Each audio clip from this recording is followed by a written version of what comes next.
بسم اللہ الرحمن الرحیم۔ السلام علیکم ناظرین اکرام، میں عمران خان، آپ دیکھیں میرا یوٹیوب چینل۔ ناظرین اکرام، ایم کیو ایم پاکستان کا 40واں یوم تاسیس بالخصوص مہاجر کمیونٹی کے لیے یہ کس اہمیت کا عامل ہے؟ الطاف حسین 23 دسمبر 2016 کو کیا ایسا انہوں نے اقدام اٹھایا جس کی وجہ سے ایم کیو ایم پاکستان نے الطاف حسین سے لا تعلقی کا اظہار کیا اور اپنی سیاست اور اپنی ذات کو بچا کے ملک کے ایک سیاسی عمل میں وہ شریک ہو گئے اور بانی متحدہ الطاف حسین کو اپنی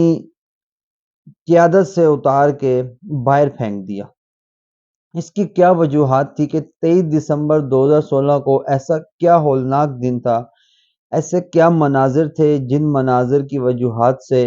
الطاف حسین کو پارٹی قیادت سے دستبردار کیا گیا؟ آپ سب اس چیز کو بخبر جانتے ہیں کہ الطاف حسین صاحب خود اس پارٹی قیادت سے دستبردار نہیں ہوئے، الطاف حسین کو اس پارٹی قیادت سے ہٹایا گیا ہے، کیونکہ جب 23 دسمبر 2016 کو الطاف حسین نے بیان جاری کیا جس میں انہوں نے اداروں کو نشانہ بنایا اور اداروں کو نشانہ بنانے کے ساتھ ساتھ پاک افواج کے خلاف ایک پروپیگنڈے کا انتشار پھیلایا اور اس کے ساتھ ساتھ سرکاری اور نجی ٹی وی چینلز کے جو دفاتر تھے ان دفاتروں پر حملے کا کہا، تو جو پاکستان میں ان کے چاہنے والے تھے، جو ان کے کارکنان تھے، اس ٹائم تو بظاہر یہ ایک ہی ایم کیو ایم تھی، بس ایم کیو ایم پاکستان اس کا نام تھا، اور لندن سے ہمیشہ کال آتی تھی اور رابطہ کمیٹی کے تمام یہ ممبر ہوتے تھے، جن میں خالق مقبول صدیقی، خواجہ اظہار، دیگر فیصل سبزواری، امین الحق عامر، جتنے بھی یہ تقریباً یہ سارے رابطہ کمیٹی کے ممبر ہوتے تھے۔ تو جس عہدے پہ ان سب کو الطاف حسین نے براجمان رکھا ہوا تھا، تو یہ وہ اپنا اپنا عہدہ سنبھال لیتے۔ لیکن اچانک 23 دسمبر 2016 کو ایک کال آتی ہے جو کہ پوری کراچی کی، بالخصوص حیدرآباد کی، جہاں ایم کیو ایم پاکستان کے ورکر ہیں یا ایم کیو ایم پاکستان کے رہنما ہیں، وہاں تک یہ کال جاتی ہے۔ اس کال میں الطاف حسین جو آرڈر دیتے ہیں، ظاہر سی بات ہے جب ایک قائد اپنے کارکنوں کو، اپنی عوام کو کسی چیز کا کہے گا تو وہ عوام، وہ کارکنان جو ہوتے ہیں وہ یہ چیز نہیں دیکھتے یہ غلط ہو رہا ہے یا ٹھیک ہو رہا ہے، اب ان کی قیادت جب ان کو بولتی ہے تو وہ کر ڈالتے ہیں۔ یہی کچھ ہوا 23 دسمبر 2016 کو کہ الطاف حسین نے جب اداروں کے خلاف بولا اور نجی اور سرکاری املاک کو نقصان پہنچانے کا کہا، تو تمام تر کارکنانوں نے جا کے، جس میں خواتین بھی شامل تھی، بزرگ بھی شامل تھے، بدقسمتی سے نوجوان نسل بھی شامل تھی، یہ سب کے سب لوگ جا کے انہوں نے نجی اور سرکاری دفاتر کو، ٹی وی چینلز کو نقصان پہنچایا، جس کے مقابلے میں رینجرز متحرک ہوئی، ادارے متحرک ہوئے اور انہوں نے ان تمام کارکنان کو اور مزید جو رہنما تھے ان کی گرفتاریاں شروع کر دیں۔ ایم کیو ایم پاکستان کے خلاف آپریشن بھی شروع کر دیا، لیکن ایم کیو ایم پاکستان نے وہاں الطاف حسین سے لا تعلقی کا اظہار کیا جو ان کا ایک سیاسی پوائنٹ تھا، اور الطاف حسین سے لا تعلقی کا اظہار کرنے کے بعد ایم کیو ایم پاکستان ایک نئے وجود میں آئی جو ایم کیو ایم پاکستان کہلانے لگی، اور الطاف حسین کو ایم کیو ایم لندن کا نام دے دیا گیا۔ اب جب یہ معاملات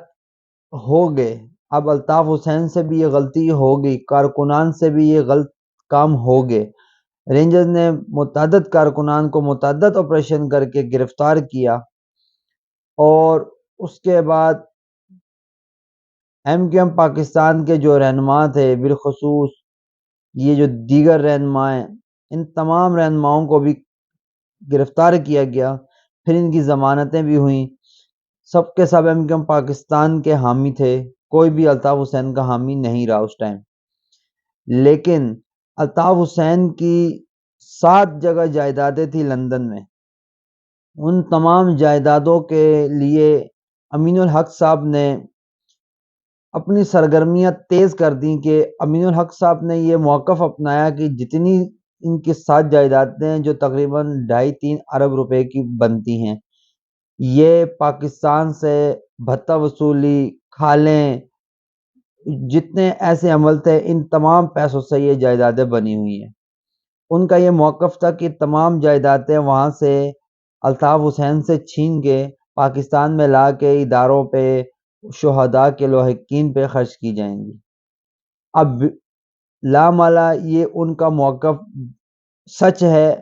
یا وہ اپنی سیاست، اپنی بقا کے لیے یہ تمام تر چیزیں الطاف حسین سے چھیننا چاہ رہے تھے، کیونکہ ایم کیو ایم کے نام سے یہ جتنی 7 جگہ بنی ہوئی تھی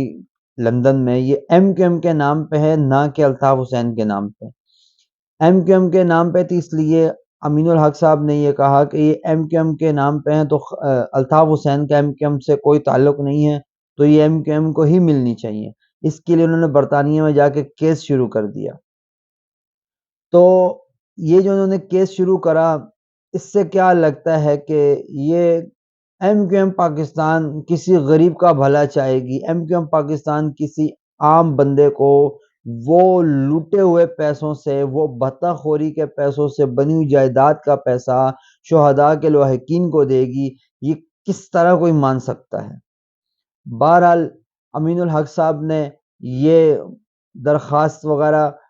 وہاں کی عدالتوں میں جمع کرا دی اور الطاف حسین پہ کیس شروع کر دیا۔ لیکن اگر دوسری طرف تصویر کا رخ دیکھ لیا جائے تو الطاف حسین نے 2016 سے لے کے اب 2024 ہے، الطاف حسین نے ان سالوں میں بارہا مرتبہ اپنی غلطی کا اعتراف کیا، اداروں سے، حکومتوں سے معافی، بالخصوص پاکستان، بالخصوص کراچی کی عوام سے انہوں نے بارہا معافی مانگی کہ یہ ان کی سب سے بڑی بھول تھی، یہ ان کی سب سے بڑی غلطی تھی، جس کا خمیازہ وہ خود بھی بھگت رہے ہیں۔ ٹھیک ہے، متعدد الیکشنز کا الطاف حسین نے بائیکاٹ کرا، کراچی کی عوام نے انہوں الیکشن کا بائیکاٹ کرا، کیونکہ جب قیادت کسی چیز کا اب لوگوں کے دلوں سے کسی قائد کو نکالنا یہ بہت مشکل بات ہے۔ ادارے اس پہ پابندی لگا سکتے ہیں، قائد پہ، ادارے قائد کی تقریر پہ پابندی لگا سکتے ہیں، ادارے قائد کو جیل میں ڈال سکتے ہیں، رہنما قائد کو چھوڑ سکتے ہیں، لیکن عوام کبھی بھی اپنے قائد کو بھول نہیں سکتی۔ عوام کے دلوں میں جو ایک بار قائد آ جائے، جس کی قیادت عوام بولے یہ ہماری قیادت کرے گا، تو اس کی قیادت ہمیشہ عوام کے دلوں میں رہے گی، عوام کے سروں پہ رہے گی، عوام کبھی بھی پیچھے نہیں ہٹے گی۔ اب یہی مسائل ابھی 2024 تک آئے ہوئے ہیں کہ جب بھی الطاف حسین کی کوئی لائیو ٹرانسمیشن آتی ہے یا الطاف حسین لائیو ٹک ٹاک پہ، یوٹیوب پہ، فیس بک پہ کہیں بھی آتے ہیں تو کراچی کی بالخصوص جو عوام ہے وہ الطاف حسین کو دیکھ رہی ہوتی ہے۔ اب یہ سوشل میڈیا بند کرنا بہت مشکل ہے پاکستان کے لیے۔ اس کی وجوہات بہت ہیں کہ ابھی پاکستان میں بھی 70% کام انٹرنیٹ کی وجہ سے چل رہا ہے، سوشل میڈیا کی وجہ سے چل رہا ہے، یوٹیوب کی وجہ سے چل رہا ہے، فیس بک کی، ٹک ٹاک، باقی تقریباً اور کتنے ایسے اکاؤنٹس وغیرہ ہیں جو انٹرنیٹ کی وجہ سے چل رہے ہیں۔ اب الیکٹرانک میڈیا پہ الطاف حسین کی 2016 سے پابندی عائد ہے، لیکن الطاف حسین ابھی حال میں 2022 سے لے کے ابھی 2024 تک الطاف حسین سوشل میڈیا کے ذریعے اپنے کارکنان تک پیغام پہنچاتے ہیں، اپنی آواز سوشل میڈیا کے ذریعے سے اپنے کارکنان تک پہنچا رہے ہیں۔ ان کی وجوہات کیا ہے؟ اس کی وجوہات یہی ہے کہ بانی متحدہ نے جو یہ ان کی الیکٹرانک میڈیا پہ آواز بند کر دی گئی، اب وہ یہ اپنی جو انہوں نے جتنی بھی معافیاں الطاف حسین نے مانگی ہیں تمام کی تمام انہوں نے سوشل میڈیا پہ مانگی ہوئی ہیں، کیونکہ میڈیا پہ تو ان کی اجازت نہیں ہے۔ اب یہ سوشل میڈیا پہ آ کے انہوں نے تمام اپنی معافیاں مانگی ہیں جو ان سے غلطیاں ہوئی ہیں۔ لیکن سوال یہ ہے کیا الطاف حسین کو معاف کر دیا گیا ہے؟ کیا الطاف حسین کو پاکستان آنے دیا جائے گا؟ کیا الطاف حسین اپنے جو ان کے اوپر الزامات ہیں یا ان کے اوپر جتنے کیسز ہیں یہ ان کا سامنا کرنے کے لیے آ سکیں گے؟ ادارے تو دو ٹوک موقف اپنا رہے ہیں کہ جو ملک کی بقا کے، ملک کی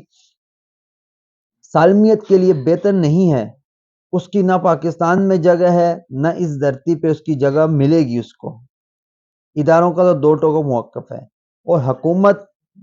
حکومت عوام یہ اداروں کے ساتھ بالخصوص آرمی کے ساتھ کھڑی ہے۔ یہ کسی صورت عوام برداشت نہیں کرے گی کہ کوئی اٹھے اور آرمی کے خلاف بولے، کوئی اٹھے کسی ادارے کے خلاف بولے، ہمارے ملک کے لیے کوئی بولے، یہ کسی صورت ہماری عوام برداشت نہیں کرے گی، نہ ہمارا کوئی ادارہ برداشت کرے گا، نہ ہماری کوئی عدالت، کوئی وزیر اعظم، کوئی بھی حکومت ہماری اس چیز کو برداشت نہیں کرے گی۔ تو الطاف حسین کی یہ 23 دسمبر 2016 والی غلطی ابھی تک ان کے گلے میں تلوار کی طرح لٹک رہی ہے، اور اسی وجوہات سے ان کا ایم کیو ایم پاکستان سے دوری کا جو سلسلہ چلا، وہ صرف یہ 23 دسمبر 2016 کی وجوہات کی وجہ سے یہ دوری کا سلسلہ چلا، جو ابھی تک چل رہا ہے، نہ اس کا کوئی فیصلہ ہوا، بلکہ ایم کیو ایم پاکستان کے لیے تو مزید خواہشات، مزید بہتریاں آئیں، جس میں ایم کیو ایم پاکستان میں پی ایس پی کا شمول ہوا، ایم کیو ایم پاکستان میں دیگر جماعتوں کا شمول ہوا، اور ایم کیو ایم پاکستان ایک اور مضبوط جماعت بنی، اور اس کے بعد 2024 کے الیکشن میں ایم کیو ایم پاکستان نے 17 قومی سیٹیں اور صوبائی اسمبلی کی 26 سے 27 صوبائی اسمبلی کی سیٹیں جیتی، جو کہ نہ صرف ایم کیو ایم کراچی کے عوام کے لیے بلکہ پاکستان پیپلز پارٹی کے لیے بھی ایک سرپرائز تھا کہ ایم کیو ایم پاکستان اتنی بھاری اکثریت سے جو جیتی ہے۔ کیونکہ اگر 2016 سے لے کے 2018 تک کی بات کی جائے تو اس میں ایم کیو ایم پاکستان نہیں جیت پائی، ایم کیو ایم پاکستان کے اوپر بہت سختی سی،